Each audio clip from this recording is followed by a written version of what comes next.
एक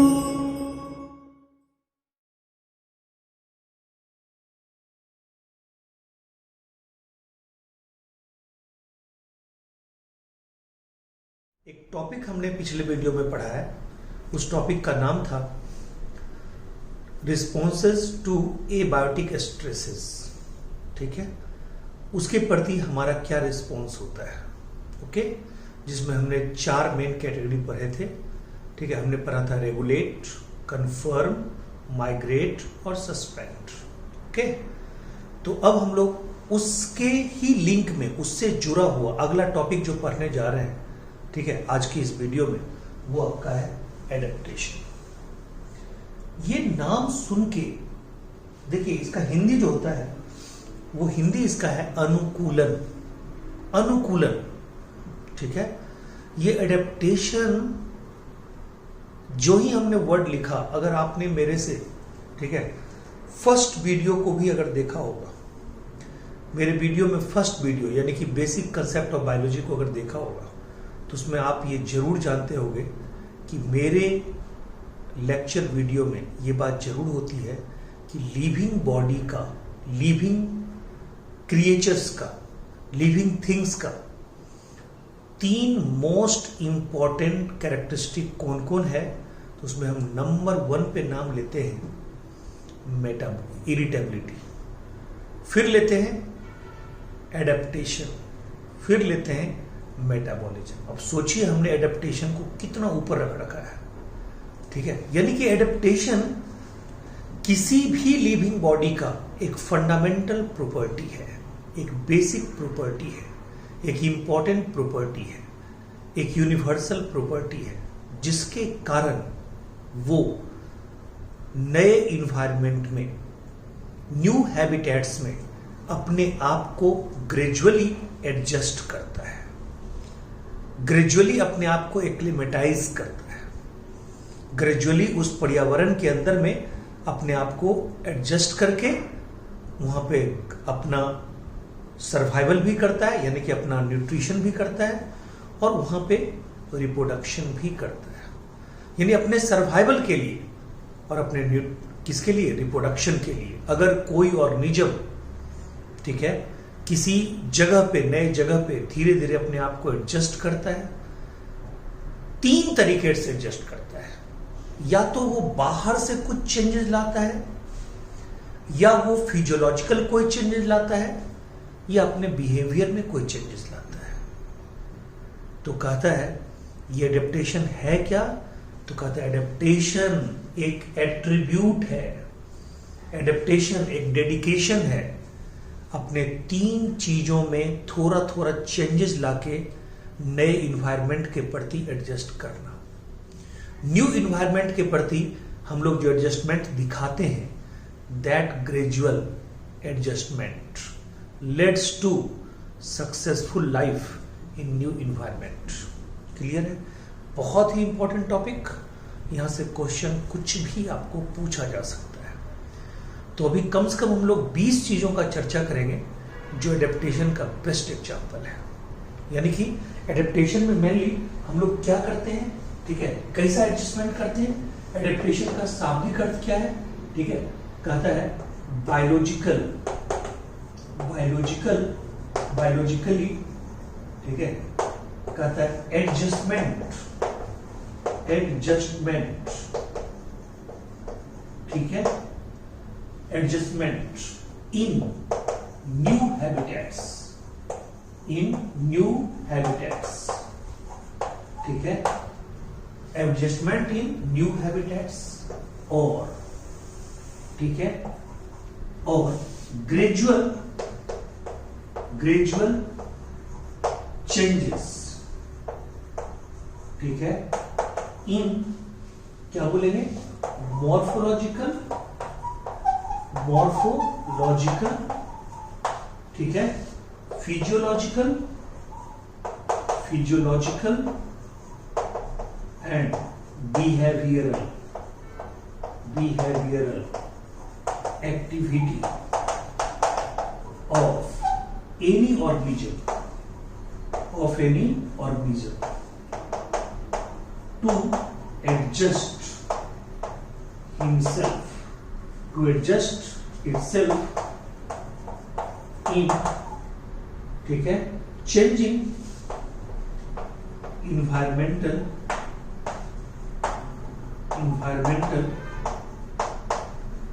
condition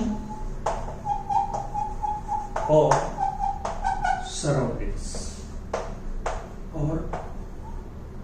or surroundings, ठीक है, क्लियर है पॉइंट।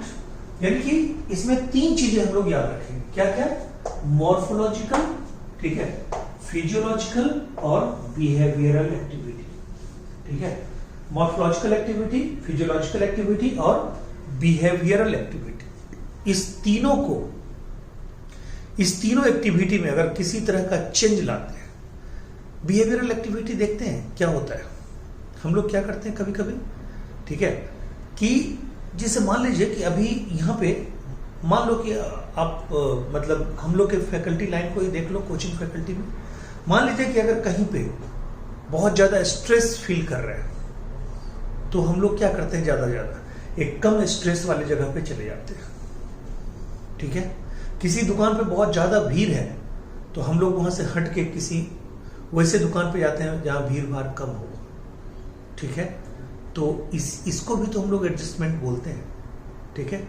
इसको भी किसी ट्रेन में बहुत ज्यादा भीड़ है तो हम लोग वैसे ट्रेन में जाते हैं जिसमें भीड़ कम हो, जिसमें सीट मिल जाए, जिसमें एसी बॉगी में सीट मिल जाए, आराम से यात्रा कर सके, ठीक है। तो इसको भी क्या बोलते हैं, एडजस्टमेंट बोलते हैं, ठीक है। मतलब नए तरीके का एडजस्टमेंट बोलते हैं। इस कोरोना काल में भी तो आप एडजस्ट कर रहे हो, ठीक है। अब मतलब इसमें अभी क्या है, जितने भी, ठीक है, अनऑर्गेनाइज सेक्टर है, ठीक है, वहां पे क्या है कि जो हकीकत है देश का, उसमें क्या है कि वेतन आधे हो गए। तो आपको जो फुल वेतन मिल रहे थे उसमें भी आप अपने आप को बहुत अच्छे से सक्सेसफुल ढंग से रख रहे हैं।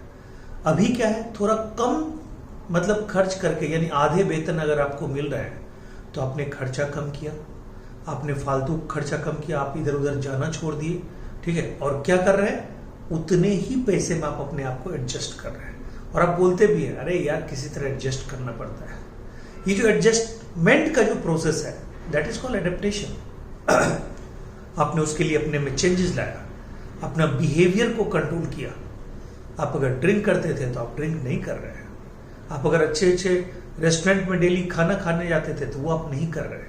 आप डेली शॉपिंग करते थे कपड़े का तो वो नहीं कर रहे हैं। यानी कि आपने अपनी बिहेवियरल चेंजेस लाए, ठीक है, समझ गए। कहता है फिजियोलॉजिकल चेंजेस, ठीक है, फिजियोलॉजिकल और मॉर्फोलॉजिकल चेंजेस। मॉर्फोलॉजिकल चेंजेस ये कि भाई मतलब आपको टाइम ज्यादा मिला कोरोना काल में तो आप क्या कर रहे हैं, एक्सरसाइज वगैरह कर रहे हैं, ठीक है, आपने मोटे शरीर को दुबला कर लिया। फिजियोलॉजिकल चेंजेस, आपकी सारी एक्टिविटी बिल्कुल सही हो गई। ये भी है, पॉजिटिव इफेक्ट भी देखिए, ठीक है। तो ये सब क्या है, एडजस्टमेंट ही तो है, ठीक है। तो चलिए, यानी कि बायोलॉजिकली अपने आप को एडजस्ट करना किसी न्यू हैबिटेट में, या gradual changes in morphological, physiological, behavioural activity of any organism to adjust itself, ठीक है, इन चेंजिंग इन्वायरमेंटल कंडीशन और सराउंडिंग, ठीक है, इज नोन एज एडेप्टेशन। ध्यान से सुनिएगा, होता क्या है कि एडेप्टेशन ये मेनली बिहेवियरल होता है, मतलब बिहेवियरल एडेप्टेशन देखने को मिलता है, लेकिन कहता है कि ये इसका 3 तरीका होता है। एक होता है कि आप अपने मॉर्फोलॉजी में चेंज लाइए उस नए इन्वायरमेंट में एडजस्ट करने के लिए, एक होता है कि आप अपने फिजियोलॉजी में चेंज लाइए, और एक होता है कि अपने बिहेवियर में चेंज लाइए। चाहे प्लांट हो चाहे एनिमल हो, सबको इस एडजस्टमेंट प्रोसेस से गुजरना पड़ता है। अगर एडजस्टमेंट प्रोसेस से नहीं गुजरे तो उसका सर्वाइवल नहीं होगा। तो कहता है एडेप्टेशन का पर्पस क्या है, कहता है 2 मेन पर्पस है, ठीक है, सर्वाइवल, ठीक है, सर्वाइवल और क्या बोलेंगे, रिप्रोडक्शन, ठीक है, रिप्रोडक्शन, ठीक है। यानी survival, successful life, successful life, और अगर सक्सेसफुल लाइफ हो जाए तो फिर क्या करता है, अपनी मतलब स्पीसीज, अपने स्पीसीज में अपने पॉपुलेशन को बढ़ाता, नंबर को बढ़ाता है, ठीक है। अपने एग्जिस्टेंस को एक जनरेशन से दूसरे जनरेशन में उसका एग्जिस्टेंस हो, इसके लिए वो क्या करता है, रिप्रोडक्शन करता है। क्लियर है पॉइंट? अब आइए, ये तो मेन बात है। अब जब इतना दिमाग में आ गया, मतलब इतना कंसेप्ट अगर आपके दिमाग में आ गया, तो हम लोग बात करते हैं अब आगे क्या क्या एग्जाम्पल हो सकता है। एक से एक एग्जाम्पल है, ठीक है। कहता है नॉर्थ अमेरिका में, ठीक है, डेजर्ट में, नॉर्थ अमेरिका के डेजर्ट में, पहला एग्जाम्पल लेते हैं नॉर्थ अमेरिका के डेजर्ट में, ठीक है, समझ गए, in desert of North America, ठीक है, कंगारू रैट्स, ठीक है, कंगारू रैट, ठीक है, एक एनिमल होता है कंगारू रैट, ठीक है। ये क्या करता है मालूम? ये कंगारू रैट, ठीक है, वाटर के लॉस को रोकने के लिए, ठीक है, वाटर के लॉस को रोकने के लिए बिल्कुल ही कंसंट्रेटेड यूरिन को पैदा करता है, मतलब कंसंट्रेटेड यूरिन को प्रोड्यूस करता है, मतलब बिल्कुल कंसंट्रेटेड यूरिन को पैदा करता है। यानी कि कंगारू रैट ये क्या करता है जी, ठीक है, मतलब एक्सक्रीटेड क्या बोलेंगे, ठीक है, कहता है एक्सक्रीटेड, ठीक है, concentrated urine,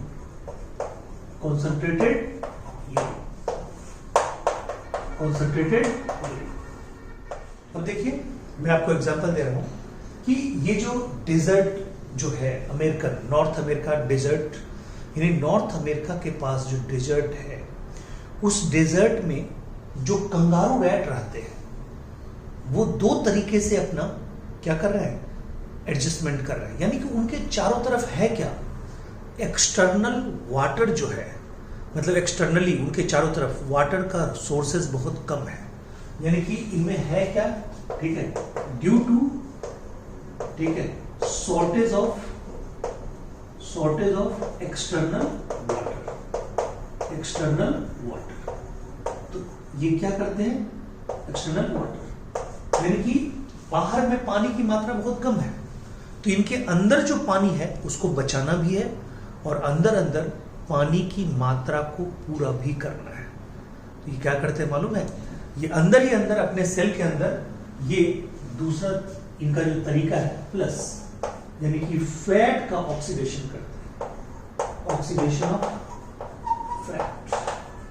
oxidation of fat, ठीक है, यानी कि फैट के ऑक्सीडेशन से जो बाय प्रोडक्ट के रूप में, फैट के ऑक्सीडेशन से क्या होता है, बाय प्रोडक्ट के रूप में वाटर प्रोड्यूस होता है, वाटर प्रोड्यूस्ड, ठीक है, एज बाय प्रोडक्ट,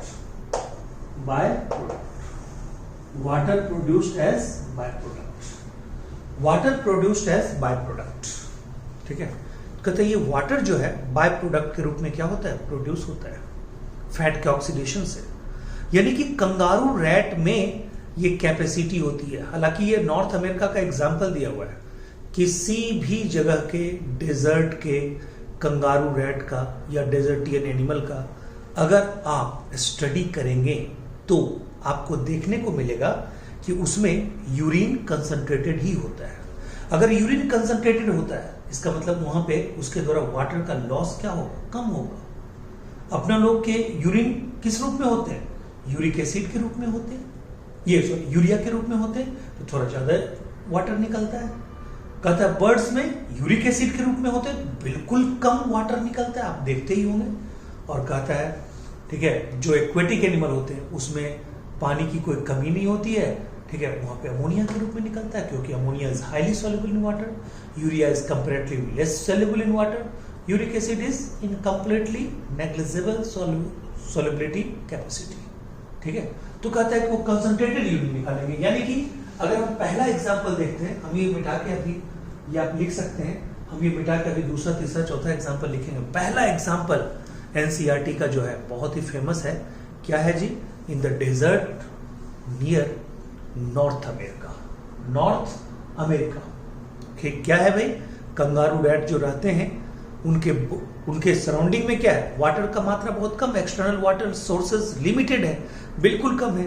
तो अपने उसके बॉडी के अंदर जो वाटर है उसकी मात्रा को बचा के भी रखना है। तो उसके लिए क्या कर रहे हैं, कंसंट्रेटेड यूरिन निकाल रहे हैं। और दूसरा क्या बोलेंगे आप, वो अपने बॉडी के अंदर फैट का ऑक्सीडेशन करता है और बाय प्रोडक्ट के रूप में, ठीक है, क्या करता है बाय प्रोडक्ट के रूप में, बाय प्रोडक्ट के रूप में वाटर जो प्रोड्यूस होता है अंदर उससे वो अपना सेलुलर मेटाबॉलिक एक्टिविटी पूरा करता है।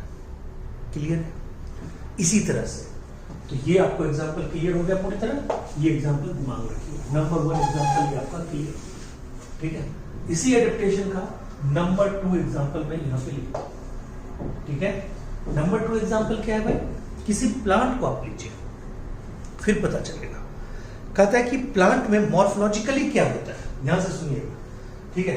कहता है कुछ डेजर्टियन प्लांट है, डेजर्टियन प्लांट है, ठीक है, डेजर्टियन प्लांट जिनको हम लोग क्या बोलते हैं, ठीक है, इनको हम लोग बोलते हैं जीरोफाइट्स।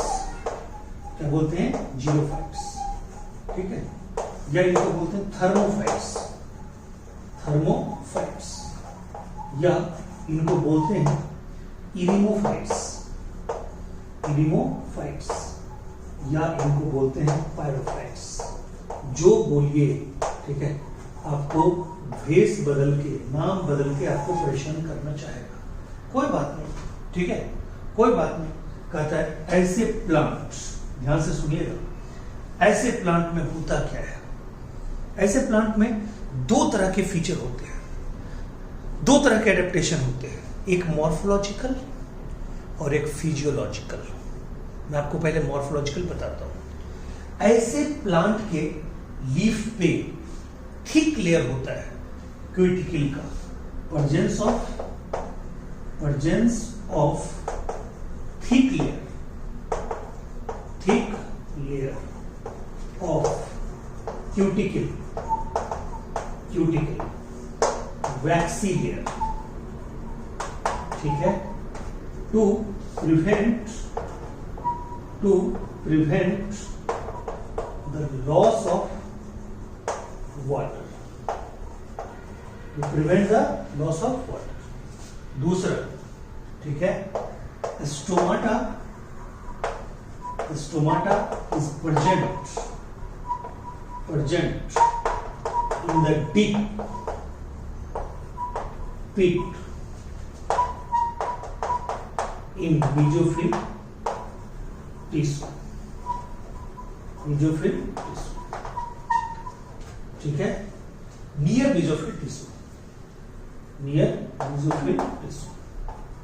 ठीक है। मैं आपको बताऊं कि इनका जो एनाटॉमिकल है, जो मॉर्फोलॉजिकल एनाटॉमिकल है, वो ये है कि जो भी डेजर्ट में उगने वाले प्लांट हैं उनके लीफ पे एक थिक लेयर होता है, किसका, क्यूटिकल का। एक थिक लेयर होता है किसका, क्यूटिकल का।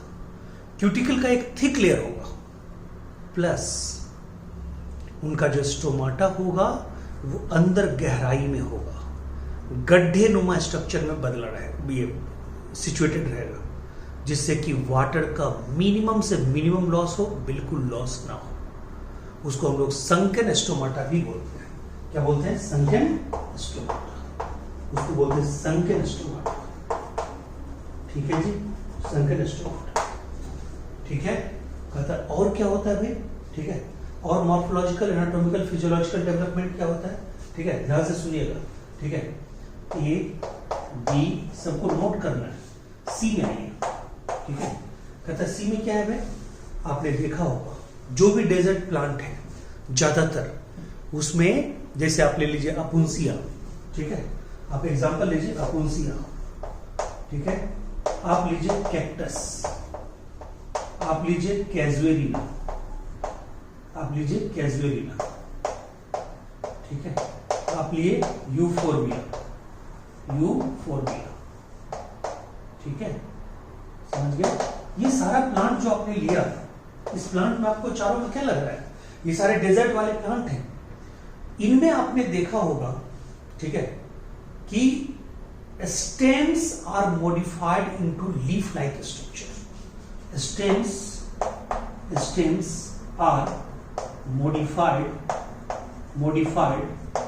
into leaf-like structure,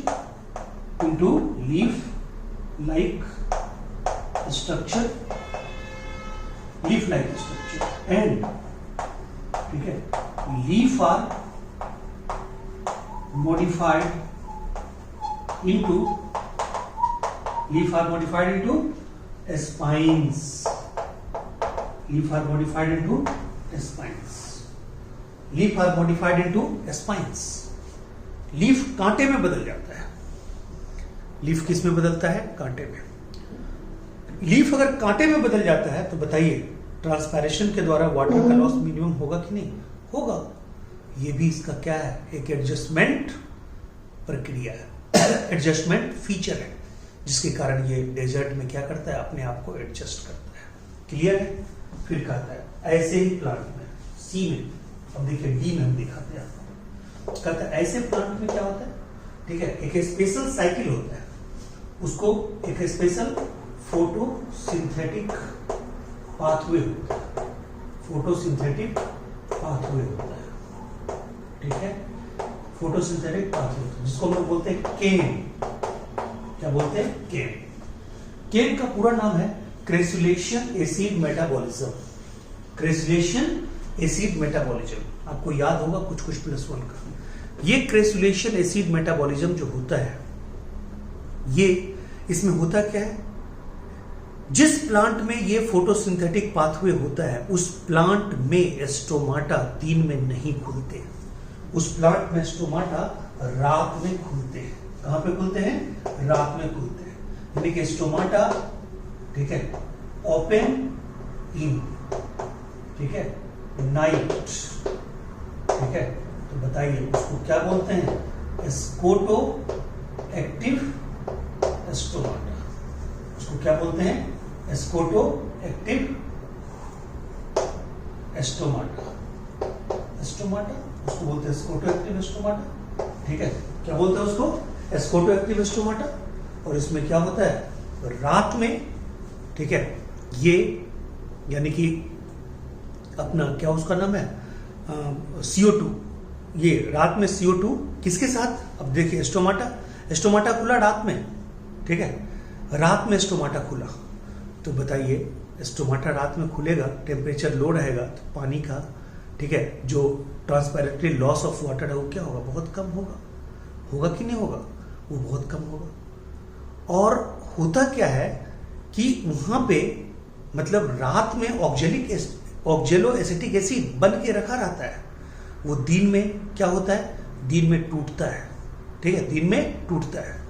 तो दिन में टूटता है तो क्या होगा? ठीक है, यानी कि दिन में टूटता है तो क्या होगा? कहता है कि ये मैलिक एसिड और CO2 बनेगा. ठीक है, मैलिक एसिड और CO2 बनेगा. और कहता है मैलिक एसिड के साथ क्या रिलीज होगा? CO2 रिलीज होगा.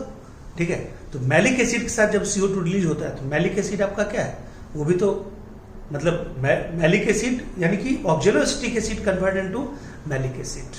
ठीक है, और मैलिक एसिड में जब कन्वर्ट हो जाता है फिर वो CO2 को रिलीज करके फॉस्फोइनॉल पायरुवेट बना देता है. और फॉस्फोइनॉल पायरुवेट फिर क्या होगा? ठीक है, रात में CO2, स्टोमाटा तो रात में खुला हुआ, दिन में तो खुला हुआ नहीं है, CO2 चाहिए, तो फिर वो फॉस्फोइनॉल पायरुवेट क्या करेगा? रात में वेट करेगा रात होने का. फिर जब CO2 आएगा तो उसके साथ कंबाइन करके क्या रात में बनाएगा? ऑक्जेलो एसिटिक एसिड. दिन में मैलिक एसिड में कन्वर्ट करके फिर क्या होगा? CO2 रिलीज करेगा. और CO2 की मात्रा बढ़ेगी तो अपने आप C3 साइकिल फिर क्या होगा? स्टार्ट हो जाएगा. क्लियर है? वो हम लोग पढ़ेंगे, बस अभी इतना ही जानिए. ठीक है, नहीं तो अभी कुछ दिनों में उसका वीडियो भी बनने वाला है. किसका? फोटोसिंथेसिस का. ठीक है, उसमें हम लोग केम प्लांट को भी डिस्कस करेंगे. प्लीज वो आप वीडियो देखिएगा. ठीक है, जस्ट 10 दिन आप रुक जाइए. ठीक है, मैंने आपको पहले भी प्रॉमिस किया था 31 अक्टूबर तक NCERT के +1 +2 के हर चैप्टर का हर वीडियो YouTube पे अपलोड हो जाएगा. ठीक है, तो आप उसको देख लीजिएगा. केम साइकिल स्पेशल वीडियो डालेंगे. अभी आपको प्रॉमिस कर रहे हैं केम साइकिल का स्पेशल वीडियो, उसमें देख लीजिए. अभी केम में दिमाग तो खराब कीजिए ज्यादा. ठीक है, तो केम का पूरा नाम अभी जानिए, क्रेसुलेशन एसिड मेटाबॉलिज्म. और उसमें क्या होता है? केम प्लांट जो भी होगा उसमें स्टोमाटा रात में खुलेगा, उसको हम लोग क्या बोलेंगे, स्कोटो एक्टिव स्टोमाटा।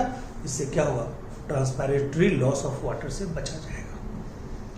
तो हमने दो एग्जाम्पल को कंप्लीट करके देखा। पहला एग्जाम्पल, ठीक है, नॉर्थ अमेरिका के डेजर्ट में पाए जाने वाला कंगारू रैट। दूसरा, ठीक है, डेजर्टियन प्लांट का एग्जाम्पल हमने देखा, ठीक है, कि डेजर्टियन प्लांट में क्या क्या होता है। तो आपको 1 2 3 4 ये पूरा एग्जाम्पल बताया। अब देखिए, अब आगे चलते हैं, बुझा दो इसको। अब देखिए, ठीक है, ये यहां तक आप अच्छे से नोट कर लीजिए।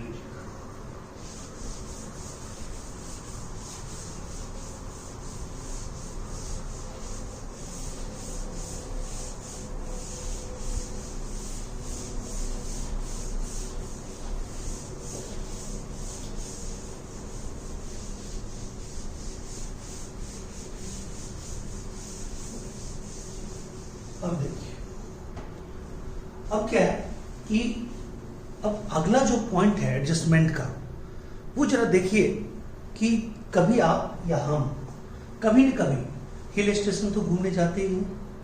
कभी आप ऊंचे पहाड़ों पे जाइए, या ऊंचे पहाड़ पे जो लोग जाते हैं उनके बारे में सोचिए, ठीक है। यानी कि जैसे मान लीजिए कि आप गए रोहतांग, ठीक है, दर्रा के पास, ठीक है, मतलब 3500, ठीक है, मीटर की ऊंचाई पे, ठीक है, यानी कि 3500 मीटर की ऊंचाई पे आप ऊपर गए, ठीक है, 3500 मीटर की ऊंचाई के ऊपर गए। यानी कि ये जो है कहता है इतने मीटर की ऊंचाई पे आप ऊपर गए। जब ऊपर आप गए, ठीक है, तो कहता है कि वहां पे जैसे रोहतांग दर्रा या चीन, चाइना ऑक्युपाइड, जो चाइना ऑक्युपाइड जो ये क्षेत्र है तिब्बत, वहां पे जो मानसरोवर है, ठीक है। और ये कहां पे रोहतांग दर्रा, ये मनाली से आगे है, मनाली एरिया में पड़ता है, मनाली से आगे है। और ये हिमाचल प्रदेश में पड़ता है, हिमाचल प्रदेश में पड़ता है।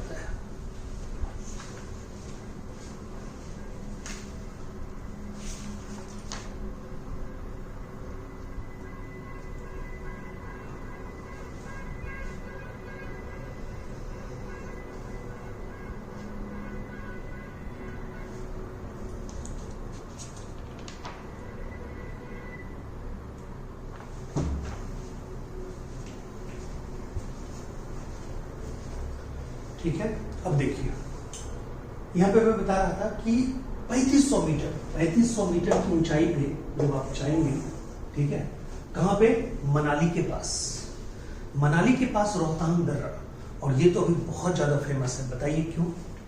कहता बहुत ज्यादा फेमस इसलिए है कि रोहतांग टनल, सुरंग, ठीक है, 9.5 किलोमीटर के आसपास यहां पे अभी जो बना है वो बना है रोहतांग टनल, ठीक है, टनल, समझ गए? ये 9.5 किलोमीटर लंबा है, ठीक है। अब आप समझिए, यानी कि ऐसे एग्जैक्ट जो है, मतलब अंदर वो है 8 किलोमीटर, ठीक है, लेकिन आगे पीछे पूरा मिला के जहां से शुरुआत हुई वहां लास्ट तक 9.5 किलोमीटर, यानी कि पूरे इंडिया का सबसे लंबा सुरंग, ठीक है, अटल सुरंग। इनका नाम क्या है? अटल सुरंग, अटल टनल, ठीक है, अटल टनल, ठीक है, अटल बिहारी वाजपेयी जी के नाम पे है।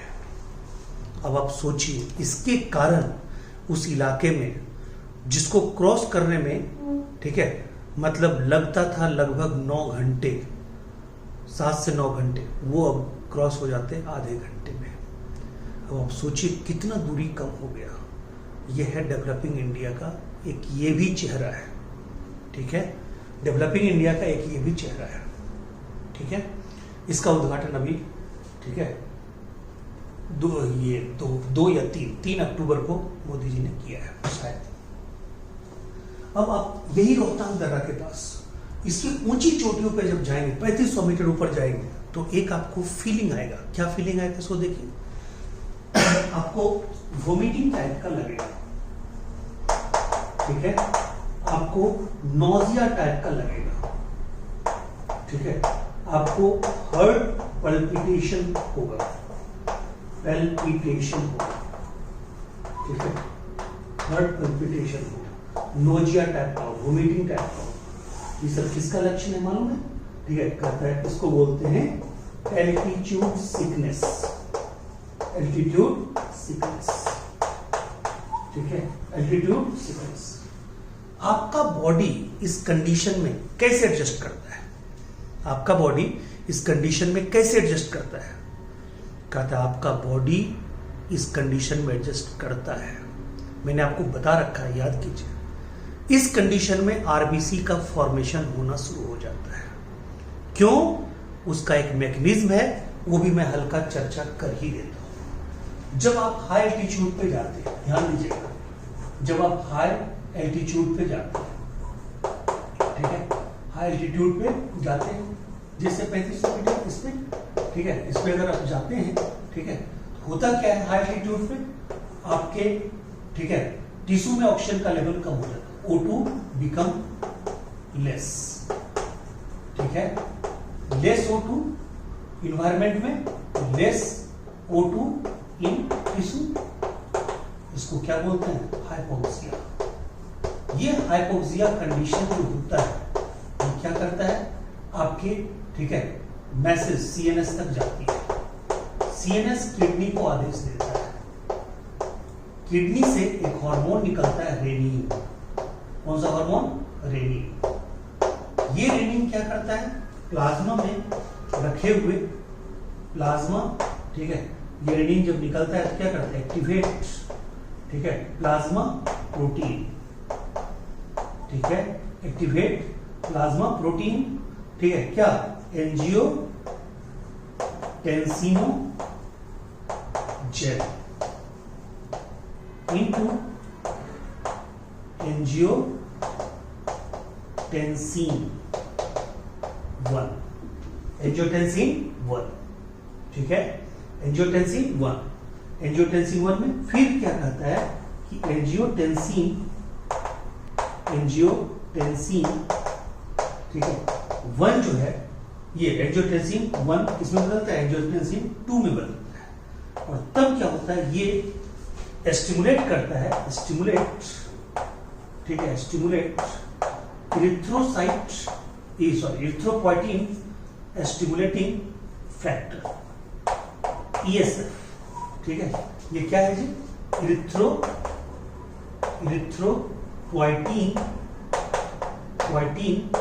स्टिमुलेटिंग फैक्टर, और इसके कारण क्या रिलीज होता है? इसके कारण, ठीक है, किडनी रिलीज्ड, ठीक है, रिलीज्ड इरिथ्रोपोइटिन, और क्या होता है जी? इरिथ्रोपोइसिस, और इरिथ्रोपोइसिस के द्वारा क्या होता है? Formation of RBC, formation of RBC, और फॉर्मेशन ऑफ आरबीसी होता है तो बताइए O2 लेवल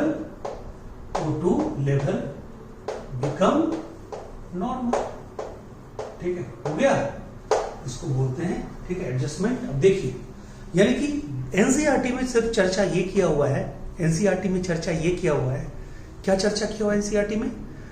कि जब हम रोहतांग दर्रे के पास जाते हैं, जो मनाली के पास है, 3500 मीटर के ऊंचाइयों पे जब हम जाते हैं, या चाइना ऑक्युपाइड तिब्बत के मानसरोवर वाले एरिया में जब जाते हैं, तो वहां पे क्या होता है? वहां पे ऑक्सीजन का लेवल बिल्कुल कम हो जाता है। तो ऑक्सीजन का लेवल जब कम होता है तो बॉडी में एक एल्टीट्यूड, हाई एल्टीट्यूड पे जाने के बाद बॉडी में एक सिकनेस आती है, एक लक्षण आती है, उसको बोलते हैं altitude sickness.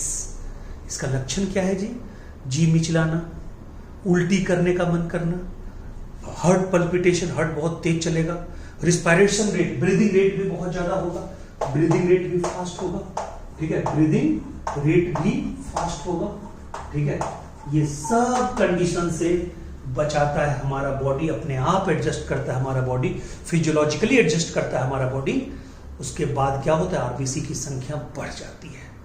But how RBC can fault, how RBC number increases in the person of high altitude sickness suffering, high altitude sickness suffering person. कहता है यहां पे क्वेश्चन मार्क एनसीईआरटी छोड़ दिया कि क्या आप ये पहचान कर सकते हैं कि हिमालय की ऊंची चोटियों पर रहने वाले लोगों के बॉडी में नंबर ऑफ, ठीक है, आरबीसी ज्यादा होती है? यस, ज्यादा होती है, इसलिए उनके चेहरे लाल होते हैं। ये उनका एडेप्टेशन है, उनके बॉडी में आरबीसी की संख्या ज्यादा होती है। क्यों? ऑक्सीजन के संख्या, ऑक्सीजन के वॉल्यूम को मेंटेन करने के लिए, क्योंकि वहां पे ऑक्सीजन की मात्रा कम है, तो आरबीसी की संख्या बढ़ जाएगा तो ऑक्सीजन का लेवल बराबर हो जाएगा। ठीक है, मान लीजिए यहाँ पे पृथ्वी पे, अभी हम ग्राउंड पे हैं, मान लीजिए कि 100 आरबीसी है, 100 ml ऑक्सीजन को कैरी कर रहे हैं। हम गए ऊपर तो ऑक्सीजन 100 ml के बदले 50 ml हो गया, तो आरबीसी की संख्या 200 कर दीजिए, 200 गुना 50 बराबर 1000। ठीक है, हो गया। ठीक है, 200 गुना 50 कर दीजिए। ठीक है, यहाँ पे था 100, ठीक है, वहां पे डबल कर दीजिए, 200 कर दीजिए, उतना ही ये होगा। ठीक है, अब आइए, ठीक है, यहां तक कोई दिक्कत है? अब देखिए, तो कहता है कैसे ये आरबीसी, तो मैंने उसके लिए आपको एक पूरा मैकेनिज्म बता दिया। क्या मैकेनिज्म बताया? हाई एल्टीट्यूड पे जब आप जाते हैं तो सराउंडिंग में ऑक्सीजन का लेवल कम हो जाता है, ऑक्सीजन बिकम लेस, तो less O2 in tissue, less O2 in tissue, तो लेस O2 इन टिश्यू, तो उस कंडीशन को क्या बोलते हैं? हाइपोक्सिया। ये हाइपोक्सिया कंडीशन का स्टिमुलस कहां जाता है? ब्रेन के पास। कहां जाता है, कैसे, तो आपको पता है, मोटर नर्व के द्वारा जाता है। ठीक है, सॉरी सेंसरी नर्व के द्वारा सीएनएस को जाता है, और सीएनएस आदेश जो आता है वो मोटर नर्व के द्वारा आता है। तो आदेश किसको आया है? किडनी। किडनी में क्या है? रेनिन। कौन रिलीज करता है? जक्स्ट्रा ग्लोमेरुलर सेल, एपरेटस नहीं, जक्स्ट्रा ग्लोमेरुलर सेल। किसको रिलीज किया? रेनिन को। रेनिन एक्टिवेट करेगा किसको? प्लाज्मा प्रोटीन को। प्लाज्मा प्रोटीन का नाम क्या है? एंजियोटेंसिनोजन। उसको एक्टिव करेगा, एंजियोटेंसिन 1 में बदलेगा, वो एंजियोटेंसिन 2 में बदलेगा। फिर वो क्या करेगा? Stimulate ESF, erythropoietin stimulating factor. Erythropoietin stimulating factor जब रिलीज होगा, ठीक है, तो क्या बनेगा? किडनी रिलीज करेगा किसको? इरिथ्रोपोइटिन को।